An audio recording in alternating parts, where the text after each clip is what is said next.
കൂടുതൽ വാർത്തകളും വീഡിയോകളും കാണാൻ ഈ ചാനൽ സബ്സ്ക്രൈബ് ചെയ്യുക. കൂടെ ബെൽ ബട്ടൺ അമർത്തുക. നമസ്കാരം. അനിഴം നക്ഷത്രക്കാർ അനുഷ്ഠിക്കേണ്ടതായ കർമ്മങ്ങള് അവർക്ക് ജീവിതത്തിൽ ഒരുപാട് ഉയർച്ചയും സമ്പൽ സമൃദ്ധിയും ഉണ്ടാവാൻ വേണ്ടിയിട്ട് അനിഴം നക്ഷത്രക്കാർ എന്തൊക്കെയാണ് ചെയ്യേണ്ടതെന്ന് നോക്കാം. അനിഴം നക്ഷത്രത്തിന്റെ ദശാനാഥൻ ശനിയാണ്. ശനി ഏതാണ്ട് 19 വർഷക്കാലമാണ് ശനി നിൽക്കുന്നത്. ആ 19 വർഷമാകിയാൽ ഏകദേശം 10 വയസ്സ് വരെ നമുക്ക് കണക്കാക്കാം. അപ്പോൾ അനിഴ നക്ഷത്രത്തിൽ ജനിച്ചൊരു കുട്ടിയുടെ 10 വയസ്സ് വരെ ശനിയാണ്. തുടർന്ന് ബുധൻ 17, കേതു 7, ശുക്രൻ 20, സൂര്യൻ ആദിത്യൻ 6 വർഷക്കാലം, ചന്ദ്രൻ 10 വർഷക്കാലം, ചൊവ്വ 7 വർഷക്കാലം, രാഹു ആണെങ്കിൽ 18 വർഷക്കാലം നിലനിൽക്കും. ഈ ക്രമത്തിൽ ദശാസന്ധികളുണ്ട്. അതില് ഈ ദശാസന്ധികളില് കേതു, സൂര്യൻ, ചൊവ്വ ഈ 3 ദശാകാലങ്ങളും ഇവർക്ക് ദോഷം ഉളവാക്കുന്ന കാലഘട്ടമാണ്. അത്ര ഗുണം ചെയ്യില്ല എന്ന് ചുരുക്കം.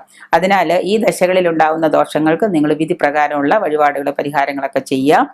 ഒപ്പം തന്നെ ശനിയെ പ്രീതിപ്പെടുത്തുന്ന പൂജകളും ശാസ്താവിന്റെ ക്ഷേത്രത്തിൽ പോയിട്ട് ശാസ്താ പ്രീതികൾ വരുത്തുന്ന കാര്യങ്ങൾ ശനിയെ പ്രീതിപ്പെടുത്താൻ അനിഴ നക്ഷത്രക്കാർ മറക്കരുത്. അത് വളരെ ഗുണകരമായ കാര്യങ്ങളാണ്. ശിവക്ഷേത്രത്തിലെ പൂജ വഴിപാടുകളെല്ലാം ചെയ്യാം. അത് മുടങ്ങാതെ തന്നെ ചെയ്യാൻ നോക്കുക. നിങ്ങൾ നിങ്ങളുടെ പക്കപ്പിറന്ന ആളുകളിൽ അനിഴ നക്ഷത്രം എല്ലാ മാസത്തിലും വരുന്ന നക്ഷത്രത്തിൽ അനിഴ നക്ഷത്രക്കാർ ശിവക്ഷേത്രത്തിൽ പോയിട്ട് വഴിപാടുകൾ ശനിയാഴ്ച ദിവസങ്ങളിൽ ശാസ്താക്ഷേത്രങ്ങളിലൊക്കെ പോയിട്ട്, കാരണം നിങ്ങളുടെ ജനനം ശനിയിലായതുകൊണ്ട് ശനി ദശാനാഥനായിട്ട് വരുന്നത് കൊണ്ട് ശനിയെ എപ്പോഴും പ്രീതിപ്പെടുത്തിക്കൊണ്ടിരുന്ന അനിഴ നക്ഷത്രക്കാർക്ക് ഉയർച്ചയുണ്ടാവും. ഭയങ്കര ഉയർച്ചയായിരിക്കും. അവർ ചെയ്യുന്ന കാര്യങ്ങളൊക്കെ തടസ്സമില്ലാതെ മുന്നോട്ട് പോകും. അപ്പം അതുകൊണ്ട് ശനിയെ എപ്പോഴും പ്രീതിപ്പെടുത്താൻ നോക്കുക. എല്ലാ മാസവും വരുന്ന പക്കപ്പിറന്ന ആളുകളിൽ ഇതുപോലെയുള്ള വഴിപാടുകൾ ശിവന് വഴിപാടുകളൊക്കെ ചെയ്യുക. കൂവളമാല അർച്ചന, ജലധാര ഇതൊക്കെ ചെയ്യാം.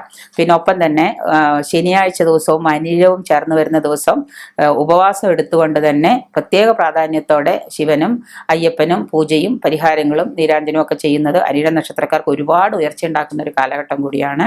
അതുകൊണ്ട് രാശ്യാധിപനായ ചൊവ്വയെ പ്രീതിപ്പെടുത്തുന്ന കർമ്മങ്ങൾ അനുഷ്ഠിക്കുക. ജാതകത്തിൽ ചൊവ്വ ഒരു രാശിയിൽ സ്ഥിതി ചെയ്താൽ സുബ്രഹ്മണ്യനെ യുഗ്മരാശിയിലാണെങ്കിൽ ഭദ്രകാളിയാണ് നമ്മൾ നിത്യവും പ്രാർത്ഥിക്കേണ്ടത്. അപ്പോൾ അങ്ങനെ നിത്യവും പ്രാർത്ഥിക്കുന്ന സമയത്ത് ഭദ്രകാളി ഭജന, ഭദ്രകാളി പത്തൊക്കെ നമ്മൾ നിരന്തരം വായിക്കുന്നതൊക്കെ നല്ലതാണ്. അതായത് ചൊവ്വ യുഗ്മരാശിയാണോന്ന് നമ്മൾക്ക് തോന്നുന്നുണ്ട്, നമ്മളുടെ സമയം അത്ര മോശമാണെന്നൊക്കെ തോന്നുന്ന സമയത്ത് നിങ്ങൾ ഉടനെ ഒരു വിദഗ്ധനായ പരിഹാര ജ്യോത്സ്യനെ കണ്ട് എൻ്റെ ജാതകം നോക്കാൻ പറയുക. ജാതകം നോക്കിക്കഴിയുമ്പോൾ ചൊവ്വ യുഗ്മരാശിയിലാണെന്ന് പറയുകയാണെങ്കിൽ ഉടനെ അതിന് പരിഹാരമായിട്ട് നമ്മൾ അവിടെ കാണുന്നുണ്ടാവും. ഭദ്രകാളിക്ക് വഴിപാടുകൾ, ചുവന്ന പൂക്കളുണ്ട് പുഷ്പാഞ്ജലി, ഭദ്രകാളിക്ക് ഗുരുതി എടുത്ത് അങ്ങനെ എന്തെങ്കിലുമൊക്കെ കാണുന്നുണ്ടാവും. ഒന്നുകിൽ ഒരു കടുംപായസമെങ്കിലും കൂട്ടുപായസമെങ്കിലും നേദിച്ചാലും ചിലപ്പോൾ നമുക്ക് നമ്മുടെ ദോഷകാഠിന്യം കുറഞ്ഞിരിക്കും. അപ്പൊ അങ്ങനെയാണെങ്കിൽ നിങ്ങൾ നിത്യവും ഭദ്രകാളി 10 ജപിക്കുക. ഭദ്രകാളി 10 ജപിച്ചു കഴിഞ്ഞാൽ നിങ്ങൾക്ക് ഒരുപാട് ഉയർച്ചയുണ്ടാവും. കറുപ്പ്, കടും നീല നിറം, ചുവപ്പ് എന്നീ നിറങ്ങൾ അനിഴ നക്ഷത്രത്തിന് യോജിച്ചതാണ്. നിങ്ങളുടെ ജന്മനക്ഷത്രം വരുന്ന എല്ലാ മാസവും ജന്മനക്ഷത്രം വരുന്ന ദിവസം ഈ നിറത്തിലുള്ള വസ്ത്രങ്ങൾ ധരിക്കുന്നതും നല്ല കാര്യത്തിന് പുറപ്പെടുമ്പോൾ ഈ നിറത്തിലുള്ള വസ്ത്രങ്ങൾ ധരിച്ചുകൊണ്ട് പോകുന്നതും നല്ലതാണ്.